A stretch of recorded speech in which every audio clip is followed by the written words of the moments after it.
High court নিয়ে বিরূপ মন্তব্য করায় লিখিতভাবে ও সংবাদ সম্মেলন করে প্রকাশ্য ক্ষমা চাইতে এনসিপি নেতা সার্জিস আলমকে লিগ্যাল নোটিশ পাঠানো হয়েছে।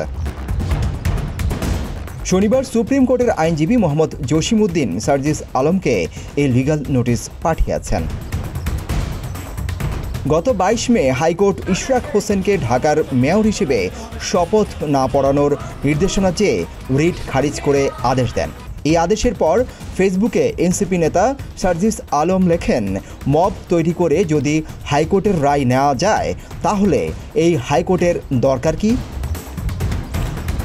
এই পোস্টকে কেন্দ্র করে পাঠানো নোটিশে সার্জিস আলমকে সুপ্রিম কোর্টের রেজিস্ট্রার জেনারেলের কাছে লিখিতভাবে ক্ষমা চাইতে বলা হয়েছে।